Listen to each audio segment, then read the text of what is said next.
First thing that captures. All right, everybody.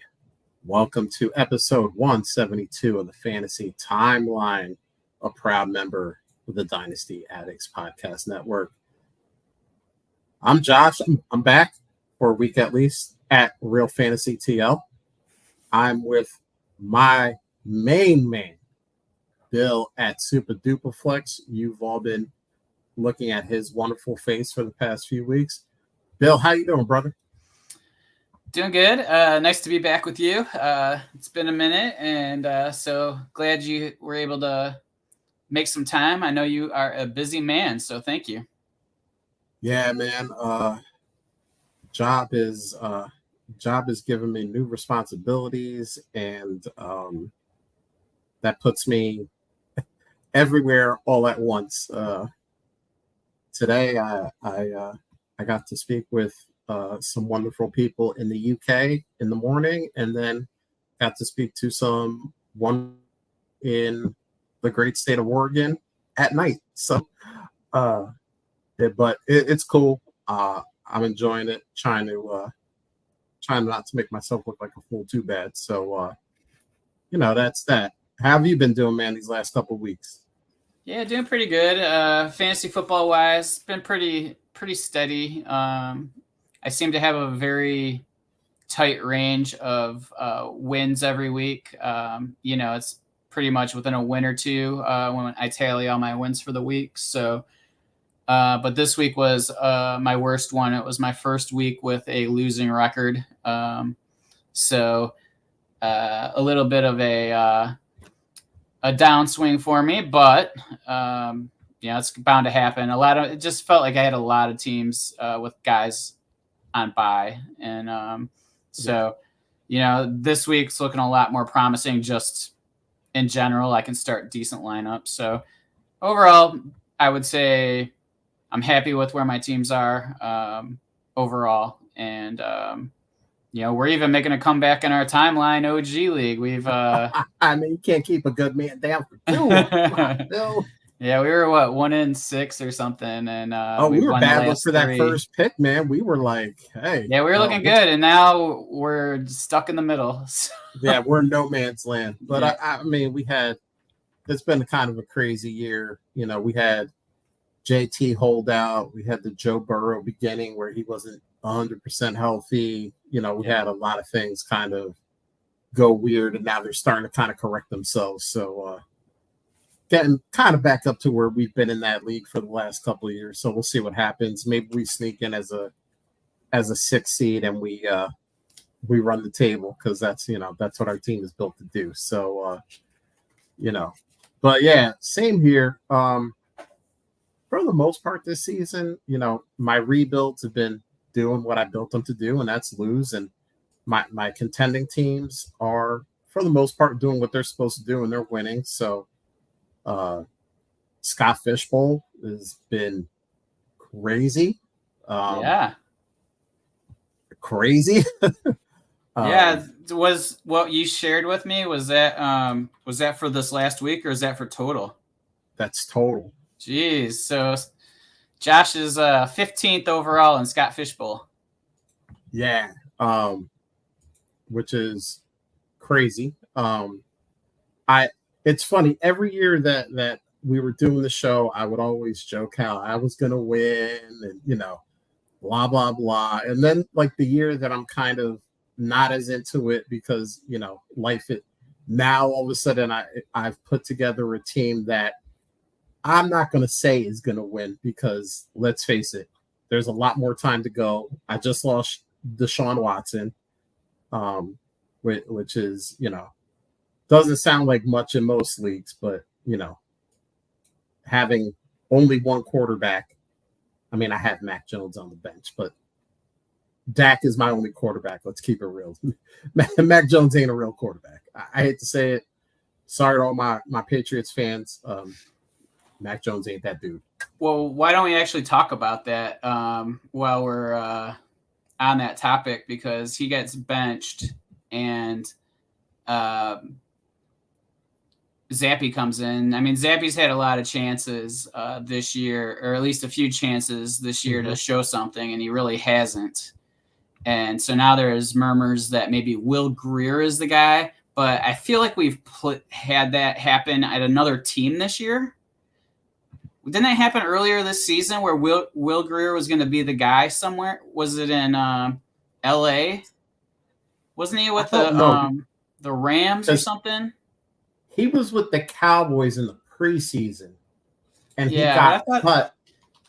He got cut when they traded for Trey Lance, and I haven't followed him since. So, okay, maybe I'm confusing Greer with Rippon. Okay, but yeah, I mean, like he's had some chances before, like when he was in Carolina and never showed anything. Granted, he was a rookie and then he kind of didn't really have a chance, but is he somebody that you're thinking like, I got to add him just because, is he somebody you're going to scramble to in your like, super flex leagues to add to your roster? No, I mean, if I have an open spot and there's really nothing else on the waiver wire that I'm, even remotely in like with, maybe. But Will Greer is the type of guy, and this is what I saw in Dallas. So, I'm kind of projecting this a little bit.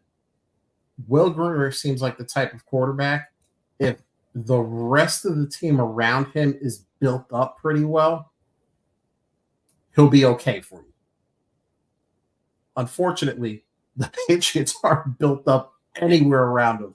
So I'm not gonna say if Will Greer starts, he's the answer even for 3, 4, 5, 6 weeks, whatever that time frame may be. He's a guy. I mean, he's a guy that I'm a little upset that the Cowboys got rid of because, if Dak got hurt and then Cooper Rush got hurt, I feel like Will Greer with the team that Dallas has could have been successful. And when I say successful, I mean kind of like the way Cooper Rush was successful last year, where he's winning the real life team games, but he ain't winning your fantasy team too many games. So that's Will Greer in a nutshell. I mean, let's face it, at this point, why the hell shouldn't the Patriots put him out there? I mean, at this point, we've seen Mac Jones ain't it. And I honestly don't think that's 100% Mac Jones' fault. I think a lot of that has to do with coaching, but the coaching is still there, so it ain't going to change. Bailey Zappi is a guy, Will Greer is probably a guy too, but at this point, if you're trying, I just pulled up Tankathon while we were chatting, and New England is in the 3rd spot right now. So they could be in line for, a quarterback, so we'll see what happens. But so I was just looking, and he was on the practice squad for Cincinnati earlier this year. And so that's what I was thinking. Maybe that's what I was thinking was there was with Burrow being hurt, and there was thoughts of maybe Will Greer was going to end up having to start. And then they end up cutting him, and then he ends up signing to the practice squad or to whatever of New England. So he's kind of bounced around a little bit.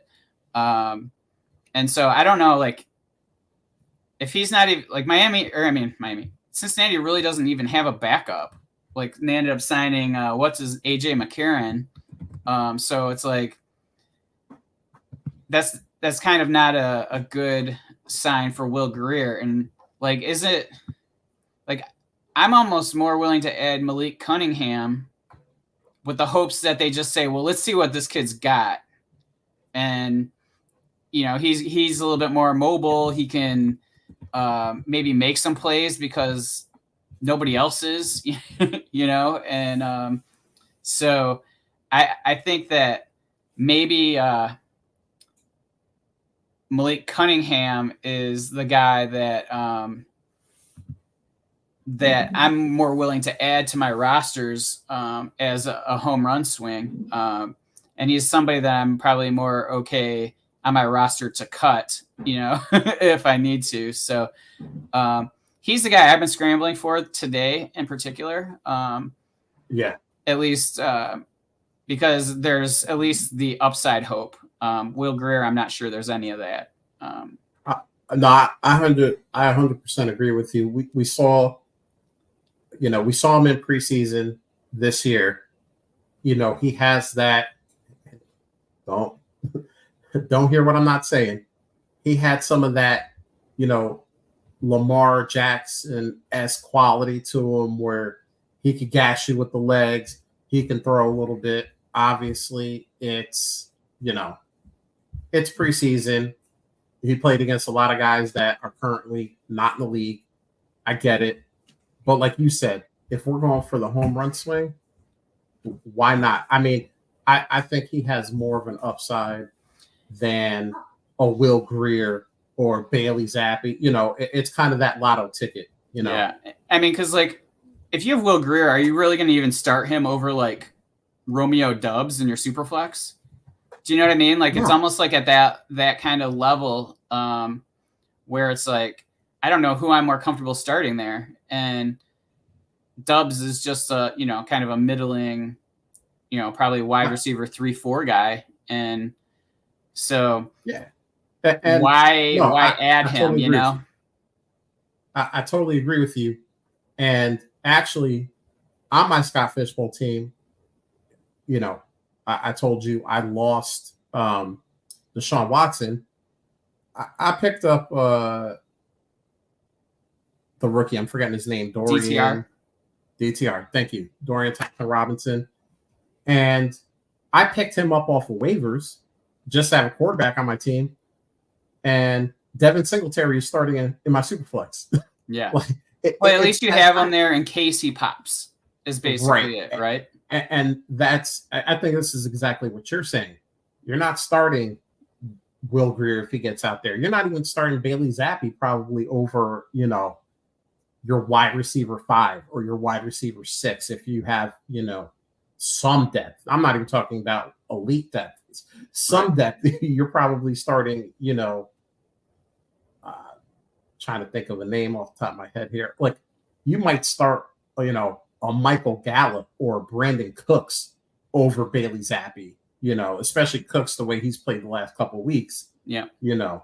And Brandon Cooks is probably your wide receiver 4, your wide receiver 5. That's the kind of guy you're playing ahead of Bailey Zappi. And it's going to be the same thing with Will Grier. You're going to start, like you said, Jalen Reed or, some of these guys that you're in a normal situation, they're not touched. But if it's Bailey Zappi, Will Grier, or Jalen Reed, all right, I guess I'll shoot for the upside, hope for the best, and see what happens. So, totally agree with everything you said. I love that pull, though. I love that kind of that deep pull of Malik Cunningham there, and let's go. Let's get him out there. At this point, what does Bill Belichick have to lose? I mean, he's been losing games with all these other guys. Worst case scenario, you lose more games with the new guy. Well, and that's the thing, right? You can basically be saying, well, we want to see what we have with the kid, and if he sucks, then you just you end up getting a top 3 pick and probably a top 2 or 1 pick, and you end up getting your new quarterback. Yeah, Arizona looks like they're built to win. Weird enough, Arizona, they got Kyler back. They just picked up. They Michael already Carter. won. Yeah, they picked up Michael Carter off of waivers after he was cut by the Jets, which I would love to see how many teams put in for him, because I think a lot of teams. I was surprised by the Michael Carter getting cut. I understand they got Breece Hall, they got Dalvin Cook. I get it. You got guys ahead of them, but because they're a top 4 team, right, in the waivers, because they're 2-8, and so I think there's only 4 or 5 teams that are at 2 losses or 2 wins or less. 4. Okay, yeah. so they were really early. And Yeah, how I did mean, Carolina not put in a waiver claim for them, considering what their running back core has been this year? yeah. Well, they have like $50 million in their running back room. They don't want to spend any more money. Listen, what does Michael Carter cost you? $2 million? Go pick I him know, up. I'm teasing. That's like saying I don't want to spend an extra $50 for this brand new $30,000 car I'm buying. Like, that $50 is gonna kill me. Yeah, right. You know, but I mean, yeah. So they're kind of, Arizona's trying not to, you know, get into the top 3 pick territory. The Giants are the Giants. They'll be there. New England's New England. They'll be there. And then Carolina, who The Bears.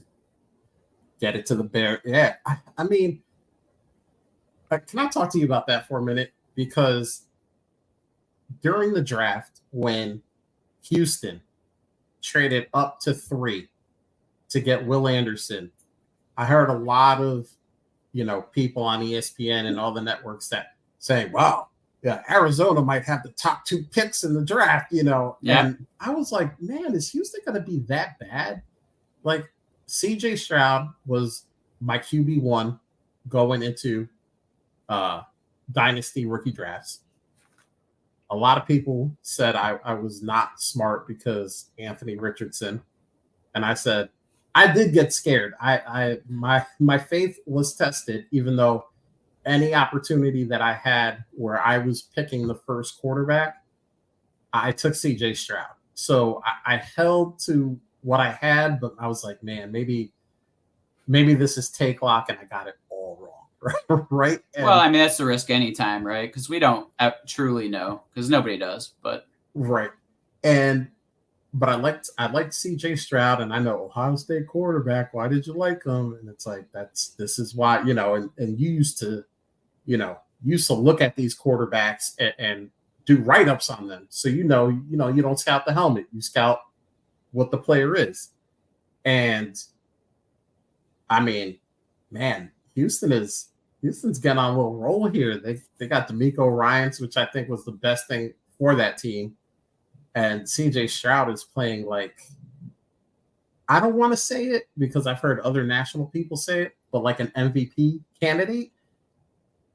And yeah, I think he's Burrow-like in the way he plays. Yes. And so, yeah, I mean, he's definitely, he can make all the throws. He can make them at all the different, you know, depths. And he's got great touch. And when he places the ball, you know, and this is what I mean by he's like Burrow. Like, Burrow always knows the leverage the defender has on a wide receiver, and he always throws it away from that leverage. And it feels like that's what Stroud does. And you have to be at the top of your game, feel-wise, to be able to make plays like that and consistently. You know, there's players that do it just mistakenly, and to have the accuracy to be able to put it there, because, you know, there's some guys that they're just hoping to get the ball within, you know, arm's length of the wide receiver. I mean, we see it every week, and they're starters in the NFL. So those guys that are able to do like that, you know, it's that's what separates them from the other guys. And he's definitely somebody offered me Fields, Freiermuth in a second or something for Stroud, and I said no. It's not even in the zip code. I mean, it probably is, but it's like, I would is it though? What's Fields next year?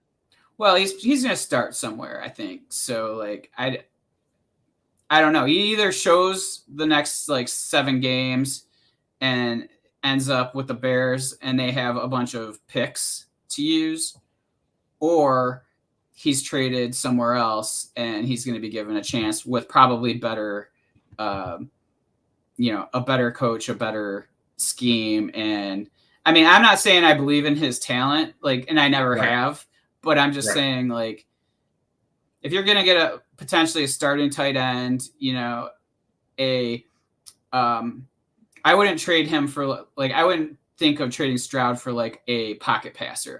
That's where I think Fields could be. Okay. Do you know what I'm saying? Fantasy wise. Yeah. So, I mean, I obviously didn't take it, so I didn't like it. And I told the guy, I'm like, I'm not moving Stroud because I'm in a full like rebuild and like I love where my team is, and I'm super happy that I drafted Stroud and Young, and it's fine. Like I knew one of them would probably hit and one of them wouldn't, and and that's what happened. But I never thought that it like one of them would hit to the way I feel Stroud is hitting. So yes. So yeah, he's just looking like a true like he's like Herbert when he was a rookie. You know what I mean? Where everybody's like, oh my God, like he is him, and that's where Stroud is now. And I feel comfortable, and I should have believed it when he was popping a little bit early on before he had his blow up game. Like, I'm like, man, I should probably be pay. Like those are when you overpay, because the price is going to get higher because the market hasn't caught up to like where you believe he is, and so I regret not being more aggressive and trying to add him earlier in the season. Yeah, he's also like Burrow in the fact like. From the shoulders up, like in that Cincinnati game, he threw that interception in the third or early fourth. Didn't phase him, and he's a rookie. He's 9 games in, and their line is suspect, to say the least. And he threw that pick, and he was like, "All right, whatever. Like we're gonna get back in. We're gonna have the ball in our hand with a possibility to win this game. I ain't worried about it." And as easy as as easy as it is for me to say that, there's a lot of dudes in the league that when they get behind the 8 ball, they fall apart. And I'm not talking about backups. I'm talking about starters in the league. We've all seen them do it, Yeah, because the defense knows what you're going to do, and they can just pin their ears back and attack. And he doesn't care, man. And he's not. By the way, he's not doing this with like Jalen Hurts in Philly has got AJ Brown, has got Devonta Smith, has got Dallas Goedert. Like he's doing this with Noah Brown. Shout out former Cowboy. Nico Collins, Tank Dell. Like no offense, like these guys are playing and they're doing what they're supposed to do, but nobody was saying, God, you know what, this Houston wide receiver core, there's something to write home about. We were like, man, if Nico Collins can be okay, it'll be a good season, and now we're talking, like people are, I just saw a trade for Noah Brown in the league. Like Noah Brown now has value. I was happy to say that I was like 1 week early on him. I was like looking at people to add, and I added him at probably 25% of my leagues, like a week before, because I was like, oh, Robert Woods is out.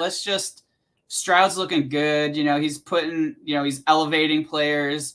Noah Brown, right when he could get off the IR, they brought him back. There's just all these kind of storylines I told myself. And I'm like, if I can tell a story, why not add him to my roster and cut somebody who's, just kind of like Braxton Berrios or somebody like that, like with the hopes that he ends up popping with Miami. Like, let's see what happens with the opportunity that Noah Brown has. And so I was fortunate. Like, it's not like I tell that story a million times and I end up cutting the guy the next week. So like, but I'm happy that every so often they hit like this. And I mean, he's looking good and Stroud's finding him, and that's the thing. Like, so that offense is good fun, man. For kind of, you said telling yourself a story, but I think it's kind of like reading the tea leaves, so to speak. Like, yeah, exactly. You saw, okay, coming off of IR, they're not messing around with him. They're not doing that opening the 21-day window and all that. They're like, nah, he's here. He's ready to go. Bobby Woods is doing Bobby Woods thing, and he's taking a break in the middle of the season. Let's see. What's the worst that could happen? I cut this guy in a week, and I pick up the next guy who, is the third stringer and the first stringer got hurt and he's got a little skill, same thing. And we just, that's why, a lot of people say, being on the waiver wire in Dynasty, isn't worth it or it's too time consuming, blah, blah, blah. But man, when you pick up that guy who all of a sudden, that backup quarterback that now is getting a chance because the starter got hurt. Oh, he's kind of good. Brock Purdy, how you doing? Like things like that. And, it works out. It's cool. But Bill, let me ask you a question here. Should we get to some of these questions? We got a couple. Yeah, let's knock some of these out. They've been patiently waiting for us babbling. That's right. All right, first one here from Mateo. Should I trade Rachaad White, Najee Harris, and Jaylen Warren for Josh Jacobs and Tank Dell? All right. So, I mean, I think theoretically you're only going to be able to start one of Najee or Warren, right? Like each week. So, like I'm kind of looking at it as Jacobs versus White, and then Tank Dell versus Najee. Me having to decide between Najee or Warren. I almost rather go with the Jacobs Tank Dell side, and then I can add somebody else. Because you have an open roster spot, and I'm assuming we're all talking redraft at this point in the year. So I 100% agree with you. I saw this and the headache of trying to figure out if it's a Najee Harris week or a Jaylen Warren week is something I don't want to deal with. So give me the Jacobs and Tank Dell side as well.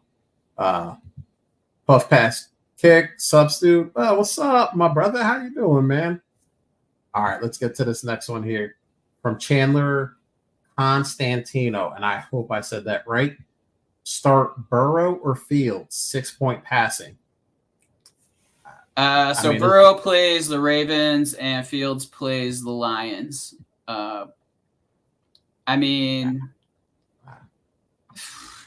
actually feel like I'm playing Fields. Oh wow! Yeah, I think that he is going to be the Ravens, and since he always seems like it's a low-scoring game, I'm probably saying that, and it's not. It's probably historically inaccurate, but at least feels that way to me. And the way the Ravens defense is playing right now, it's like I have a really and granted, I understand that some crazy shit happened last week with Cleveland, but I still feel pretty confident in their defense. The Lions defense is solid, but if they're if they're not getting pressure, there could be some gashing of their defense. I feel like the Lions are going to win, but I mean, I think that Fields could run a bit against them. So, Bill, just to show that you're not making this stuff up, I'll give you the score from the last 4 games that the Bengals and the Ravens played.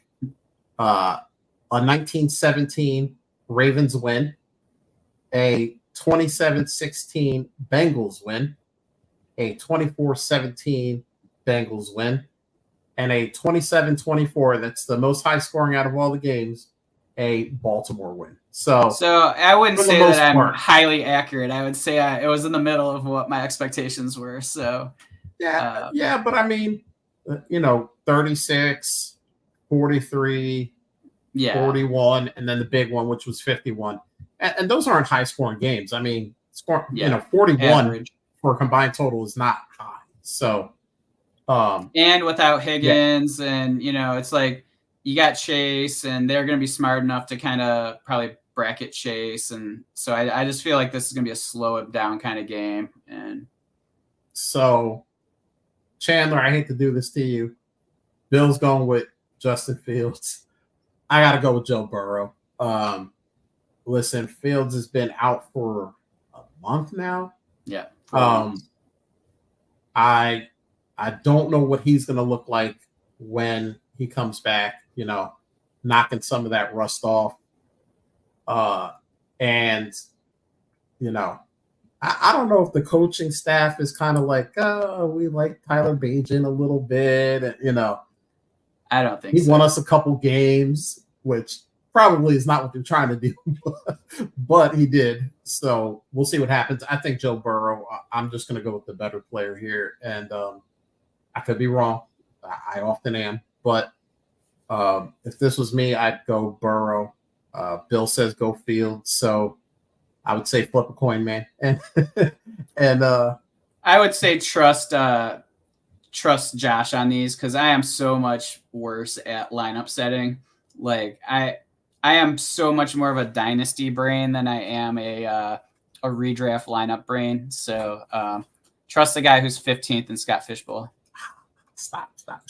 Let's move on here to Luis Nunez. Hey fellas, I'm in a 10-man PPR and I'm struggling on what to do at quarterback. He has to choose between Joe Burrow, he comes up again, Josh Dobbs, or CJ Stroud. Who's the lock in? So Dobbs plays the Broncos on Sunday night. Let's ride. Who else am I looking? Oh, Cardinals and Texans. So I'm going Stroud, I think. But we're gonna double that up. It's CJ Stroud.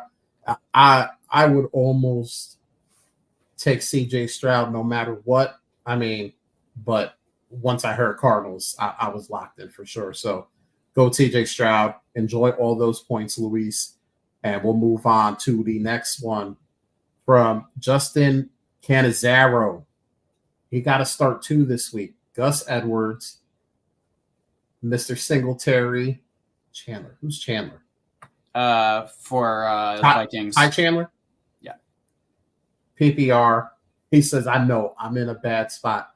I don't think you are, man. I think I go with Gus Edwards and Devin Singletary. Yep. And me too. I keep it moving. Devin Singletary in a game that, they needed every single play to win, got the ball 30 times. I mean, he got 30 carries. That's no joke, So, keep it moving with Devin Singletary and Gus Edwards, and I think you'll be all right. So, here we go. Chefinabi. He's got 2 trades on the table. Okay, this is gonna be fun. One is Evan Ingram for Jaylen Warren. All right, so we're gonna tackle that one first. And by the way, he says his starters are Mark Andrews for this first one, and it's a half PPR 10-man. I think that means 10 team, but all right. So Evan Ingram for Jaylen Warren. I'm going Jaylen Warren. I mean, I just don't really like what's happening in Jacksonville right now, and it's half PPR. So I mean, I feel like tight ends are a little less. If you have them at depth, I'm okay at trading Evan Ingram to add a running back that you might need. I see all of Bill's points, and I'm actually trying to let Bill talk me out of this because everything he says makes sense, but I still just think Evan Ingram is the better player, and that's a weird thing to say. I agree with everything you said, though. Jacksonville, they're looking a little messy again. They look like they're getting back to their roots of being a loser franchise, even though I know they're 3 games above 500 right now. But that game last week was bad. I mean, watching that really scared the heck out of me. And I know the kind of couple weeks before that didn't look good either. But we'll split the middle on that one. But then we'll go to the I'm just looking up his fantasy points and Evan Ingram, and we have an OG, we're 1.5 PPR, right, for tight ends? Yes. So if we take out 1 point per reception because it's half PPR, Evan Ingram scored 70 points so far this year. And if I look at Jaylen Warren, he scored 100 points, and that's half PPR for running backs. So he scored All right. 30 more points than Evan Ingram. All right. So I'm just throwing that out there, like, so where like Evan Ingram I like, and but I'm just, if you already have Mark Andrews, then I'm totally cool making that move. All right. Bill presented a convincing argument. I'm gonna change my mind too. Go with Jaylen Warren. All right. His other trade is T. Higgins and Sam Howell / Ingram for Debo. Okay, so T. Higgins and one of those for Debo. Yeah. I mean, if I'm fine with either, honestly. Like, I don't think there's much difference between T. Higgins and Debo when they're playing. So if you don't need Sam Howell or Ingram, so and you just want to make sure you get somebody who's playing this week, like, I totally get adding Debo. But I think I'd rather just hold that one. Yeah, I mean, if I don't need to win this week. Right. I mean, is there a huge difference between Debo and T. Higgins? No, it's just who's available to play this week. That's it. Exactly. You know, like Bill said, I think if it's a must win, you need to have it. All right, go get Debo. You know, do your thing. But if this is just kind of, you're looking at long term, maybe you're looking at playoff schedules and all that fun stuff, then, pick whatever. But to me, it's kind of like they're such the same guy. And after we just talked about Evan Ingram and what he's not, you know what I mean? It's like, okay, cool. Like, yeah, I would almost rather trade Higgins and Ingram if I am going to make a move for Debo and keep Sam Howell, just because Howell can be a guy that potentially matchup wise could be a good starter for you. If you're streaming. I mean, you got Hurts though, so it's not like you're really ever going to start Howell over Hurts. So, I don't know. Yeah, so this year so far, I just looked this up. T. Higgins is averaging 8.3 points a game, and Debo is averaging 10.8. So you got a couple points a week there, but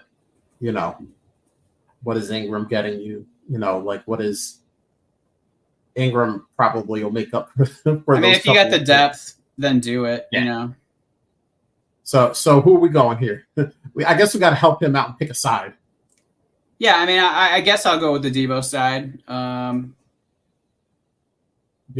if it's one or the other, like, so would you do would you go Ingram for Jaylen Warren, make that trade, and then also go Higgins and Howell for Debo? Is that kind of how you would attack it? Oh, I think I would do. Yes, I would do go, both of them. Yeah. Yeah, exactly. I think I would get Jaylen Warren and then turn around and get Debo.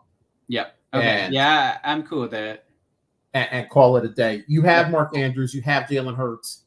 I mean, the Eagles have already had their bye week, so you don't have to worry about, I need a guy for a week because Hurts is on bye. I don't think the Ravens have had their bye yet. I could be wrong about that. No, they're 13, I think.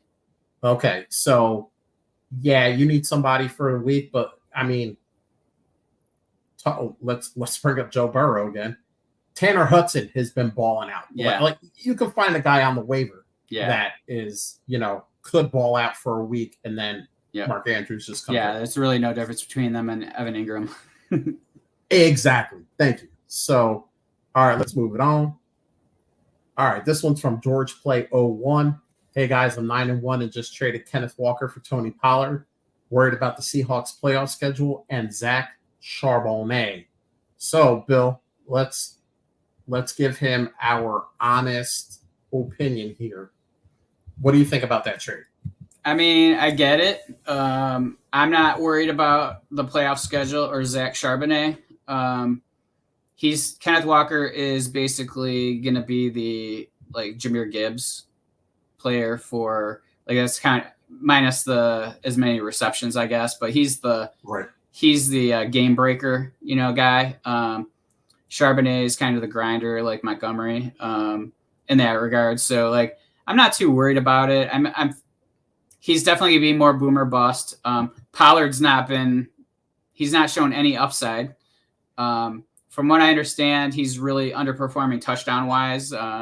So like if he had scored the touchdowns that were expected based on his volume and all that, it'd be a whole different story. So there's definitely some regression that you could hope for Pollard. So, and apparently the Dallas schedule moving forward is pretty good.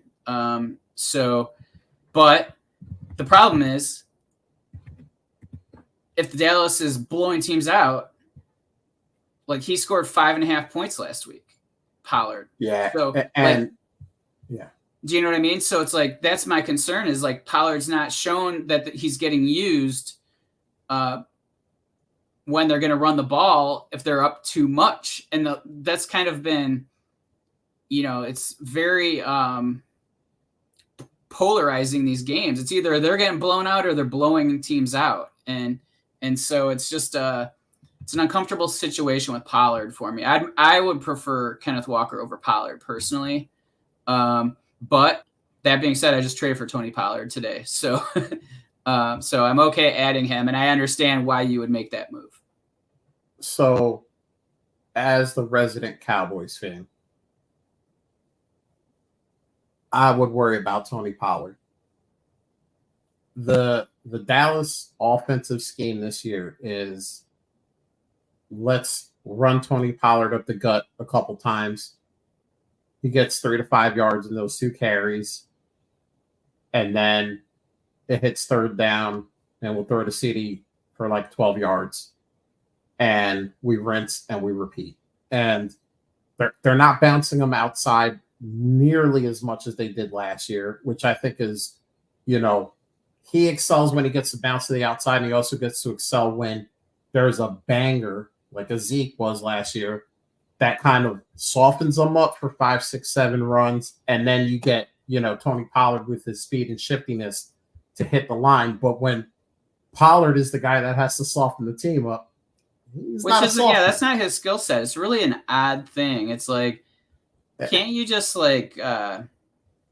keep him in the role he had last year and have somebody else do that, But honestly, I know in Dynasty people have already done this, but in redraft, you're a 9-1 team. If you got an extra roster spot, look at Rico Dowdle. Rico Dowdle looked, and I know it's a blowout. The Giants are lame. They got no talent. I get it all. But Rico Dowdle looked like the better. Well, that's his next question. If you want to click to it. Oh, did not see that. Yeah, let's click to it. Should I drop Fournette or Charbonnet for Dowdle? I would drop Fournette for Dowdle in a heartbeat. I wouldn't even waste time. I would almost drop Fournette for Charbonnet because I have Pollard. Do you know what I mean? Like, because then you get the potential for 2 teams. You just traded Ken Walker because you don't like his situation because of Charbonnet. So I would absolutely drop Fournette. And ultimately, it's your risk tolerance. Do you want to have your handcuff or complement to Pollard? Then pick up Dowdle. I would rather try to roll the dice and hope I can boom and have 2 running backs that are performing for me, So I would rather take Charbonnet. All right, Bill, since he mentioned it in the previous question, let's play a little game of this or that, okay? This is the playoff schedule for the Seahawks. They got the Niners, the Eagles, the Titans, and the Steelers. Okay? Okay. So the Eagles I'm worried about. So that, which will be Dallas's playoff schedule, is your Detroit Lions, the Miami Dolphins, the new offensive coordinated Buffalo Bills, and the Philadelphia Eagles. Yeah, I feel it's pretty close. So I'm not too worried about either, or I'm not too worried about one that much more than the other, I guess. What I would be worried about is facing the Eagles as a running back in the championship game. So the good news is I'm assuming that this is redraft and it's the 2-2. You get 2 weeks in the first round, 2 weeks in the final. So the Eagles would be your last game in the first playoff round. If that makes sense. For Seattle. Right. And then for Tony Pollard, that would be the first week of that playoff of that first round of the playoff schedule. That's if you're playing 2-week matchups, right? Like, yes, correct. If you're playing like a 3-week playoff, like a lot of leagues do, right, then how's that working? It would be week 17 is okay. So I'll Dallas is so the for Eagles. Seattle. Yeah, if you're Seattle and it's 3 weeks, it's Eagles, Titans, Steelers. If you're the Cowboys, it's Bills, Dolphins, Lions. Oh, I'd rather. And I will say this about the Dallas playoff schedule, because I think everyone has probably spoken it to death at this point. Dallas is on a 12-game winning streak at home. They're way better at home than they are on the road. The only game out of Bills, Dolphins, Lions that they play at home is against the Lions, and that would be the last week. So you're going to have road Tony Pollard for 2 of those weeks, and I don't know what his personal home road splits are, but Dallas is obviously a much better team at home than they are on the road. So I'll just pile that on top of all the other information we gave you, George. But I hope we helped you out with all that. And we're going to move on to Wizzy Jefferson. That's a great name. I like that name. I feel like I'm comfortable at wide receiver with Davante Adams, Chris Olave, Deontay Johnson, Zay Jones, or maybe Zay Flowers, probably Zay Flowers, and DeAndre Hopkins. And want to trade one away with Madison for running back. What would you guys do? I mean, obviously, depending on what running back you're looking at is going to depend on what wide receiver you want to give up. I mean, if you're looking at, like who? Well, how about this? Like, rather than saying like what would you do? Like, which wide receiver would you most want to trade away? Like, how about that? Just as a question, like, do you feel like Adams is going to come back and be the target hog that he was, or is there something weird going on there? Where are they just going to want to run the ball? Olave, I think he's a keeper. I think I'm holding him. Like, I don't have a lot of questions for him. I actually like Jameis out there with him, but so do I. He still has a ton of air yards, so I just feel really good about Olave. Deontay's getting a ton of targets, and you're not going to get much for Deontay. I don't think. Right. I think Zay Flowers probably has more value than his points he's been putting up. I think people have anchored to how he did the first few weeks. And so I think maybe Zay Flowers might be the guy that I want to trade away. And so who do you get? I mean, I can't answer that. There's so many running backs, but Zay and Madison for like a Pollard or somebody like that. Like, I don't know. I mean, players like that, guys who haven't. Here's my question. Do you need to give up both to get Pollard? You think Flowers for Pollard straight up? I mean, I think there's probably people who, like, if somebody needs a wide receiver, totally. So that's something you could try or shoot higher, I mean, I don't know it's so hard to answer the question of who to go for just because we don't know what teams need what in your league. But I think Zay would be the first guy I'm looking to move. You know who I would try to go after, and maybe only give one of those guys up. Now obviously I'm taking this as it is redraft. Oh, for sure. David Montgomery. Like, yeah, they get that dude involved. They don't care what anyone's gripe is with it. They say, we paid him a bunch of money, we're going to use him, and he ends up more times than not getting points.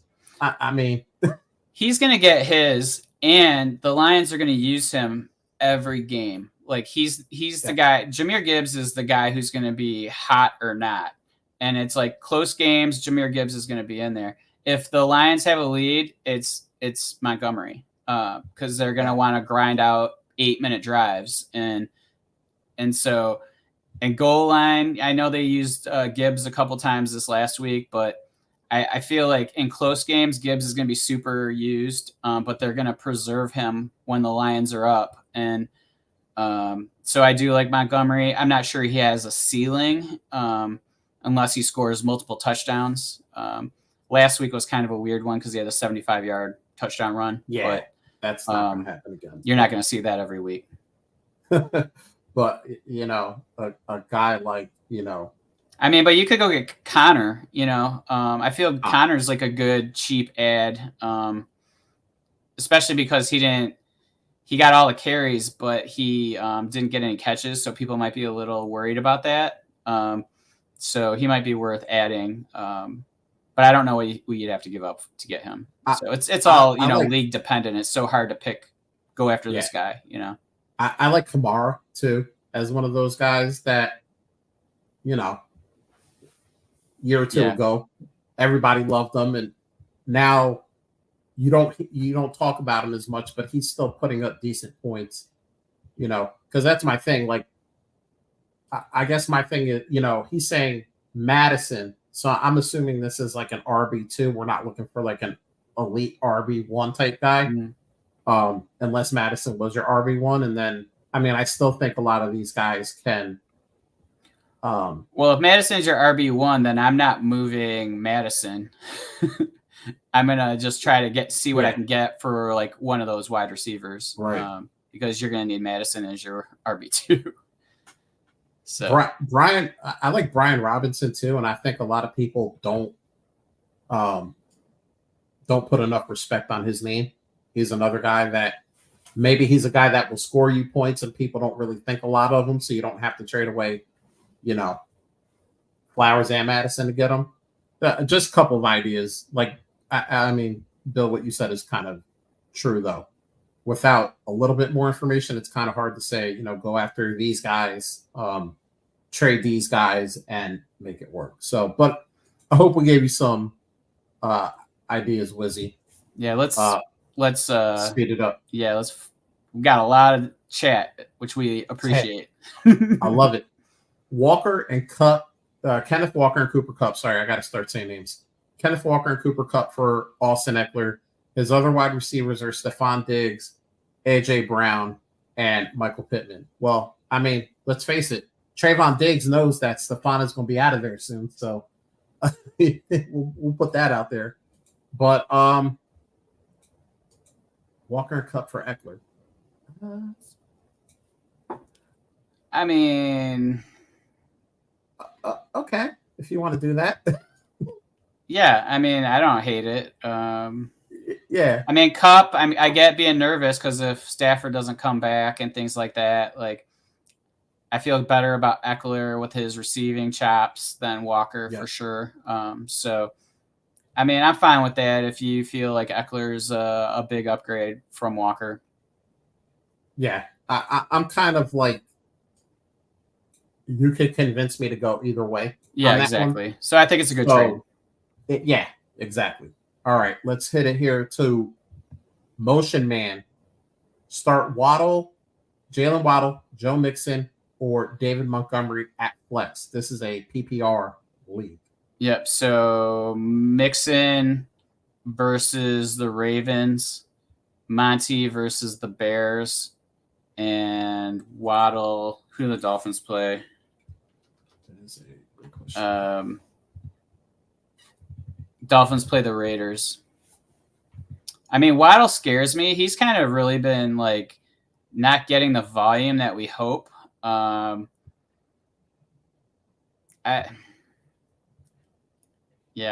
PPR.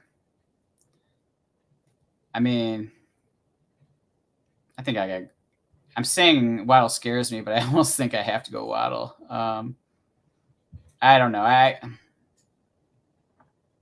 I'm so bad with these. Let's just leave it to Josh. Go, Josh. I think I go with David Montgomery. Okay. We saw them. He's getting used, and we just said he's not going to have another 75-yard touchdown, but he's going to get his, and I think that's going to be what put him over the top. Another one from Luis Nunez. He loves the content. Thank you.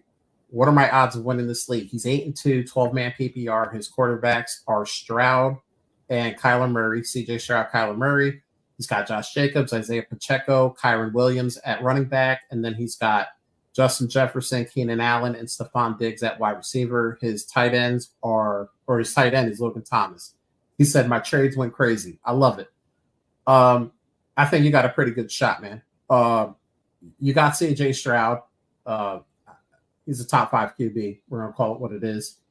You have Josh Jacobs, which I know with everything in Vegas, it's been kind of crazy, but I still like him. Pacheco, he's an okay number 2. And then wide receiver, it's a little rough, but I think Diggs is going to bounce back. Justin Jefferson is hopefully coming back. Oh, yeah. I love his wide receivers. Like, I'm totally happy with that. And Keenan Allen, I love Keenan Allen forever. Logan Thomas, tight ends, once you get past the top 5, it doesn't matter. So, yeah. So, what are your odds of winning this league? You know what? 80%. I don't know what the other teams are, so I can't give you odds, but I give your team odds. Luis, you watch this show. You got a damn good team. 80% you win this league. Good luck. All right. Roberto Perez, he's saying a wide receiver y'all would target with Javonte. What is Javonte worth? I don't think he's worth a lot, so.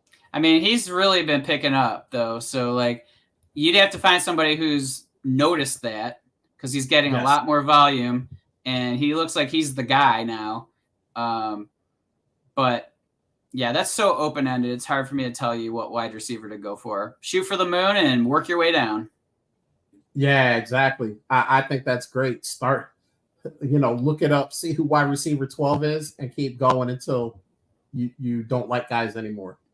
All right, Roberto got another. Oh, here we go. Continuation. Was thinking Devonta Smith, but thought he may be too much. He has all these guys. You know what? Start with Devonta Smith. Yeah, I don't mind that, like, because he's not popped quite yet. So, like, right. Because now that Goddard's out, like, you want to try to strike right now before their game. Yep. So I would try that and see what they say. Exactly. That's exactly what I was thinking. Freezy also said, I have Lamar and Hurts. What do I do with them? Couple up. Yeah. Well, you trade one. Yeah, for real. It's probably going to be Hurts after the last couple of weeks that Lamar has had. I think people are going to be down on him. Yeah. But, see what you need. Or hold both in case one gets hurt. Yeah. This one here is from Corey Deaton. Yo, what's up, Corey? How you doing, brother? What should I trade DTR for? Anything, because PJ Walker is going to be replacing his ass real soon. So get anything you can right now. I said what I said. Yeah, I'm fine trading whatever. If you can get a third, I'm fine with that. If you could get a ham sandwich, do it. Because unless it's interesting that they announced him as the starter. It's like I think they brought PJ in because DTR just he didn't look like.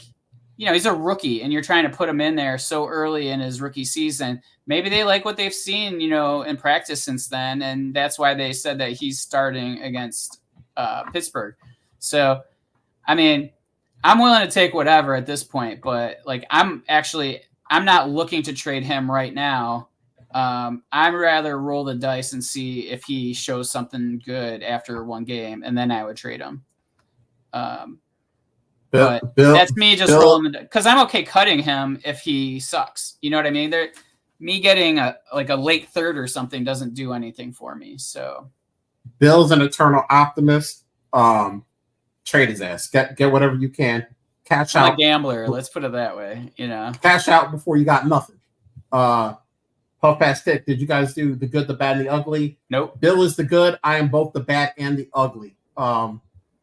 Corey says he's the ugly. Not true. I'm the ugly. Is having Hurts, Swift, and AJ Brown bad? No, because they've all been really good. So no, it's not bad. I mean, I get it because you're worried that you're capping your upside, but think of it this way: they're going to be a good offense for the most part every week, and you're going to have 2 out of those 3 guys popping every week. So I am happy to start all 3 of those weekly. I mean, all 3 of them are top 12 at their position. AJ Brown and Jalen Hurts are more like top 5. So, I don't see any bad in that whatsoever. So, Bill, 1 hour.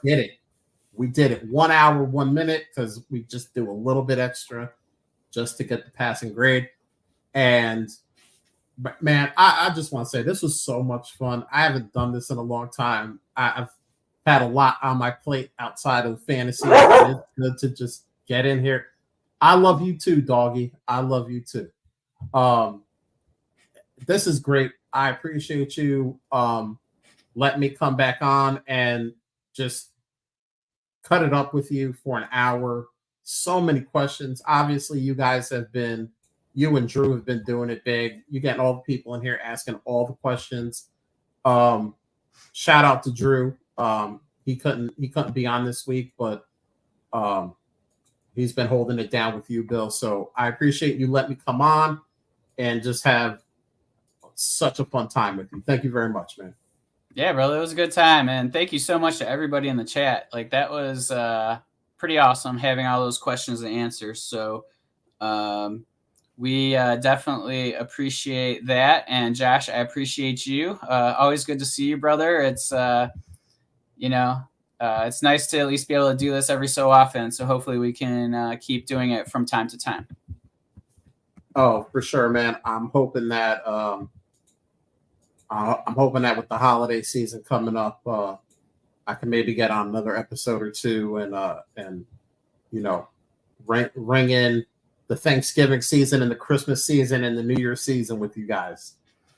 And good luck with SFB, brother. That's awesome. I'll definitely be taking a closer look. That's so much. I'll send you the updates every week. The craziest part about me being as high as I am is that I have not had one of those 300-point weeks that Scott puts in his email that he sends out every week, describing I've never hit a 300-point week, and consistent, man. I mean, I had Dak score 50 for me last week. I had Devin Singletary score 35 or 40. It's my team build should not be doing what it's doing because everything was focused around tight ends this year, and my tight ends were Dalton Schultz. Had a good month.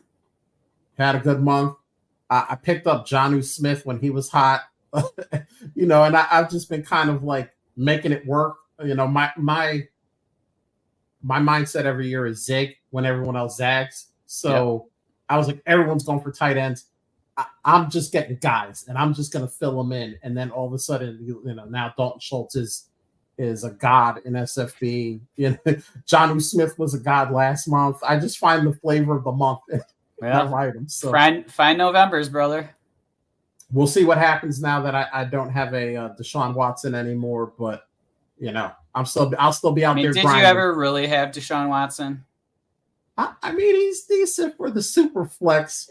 Oh, he's all right. Dak Prescott has been doing a lot for the team, but he's doing the heavy lifting for sure. But nah, man, it's great. Hey, you know what? Bill said it, but I'm going to say it again. Thank you, everybody. So many questions. Loved every one of them. It's good just going off the top of the head and giving our honest thoughts about it. So thank you to everyone in the chat. Thank you to everyone who will watch this on YouTube later. Thank you to everyone who's going to listen on the podcast, because let's face it, an hour and 5 minutes, you could be doing anything else, literally anything else, and you decided to spend it with us. So we appreciate you guys as well. And Bill, we are out of here. Late.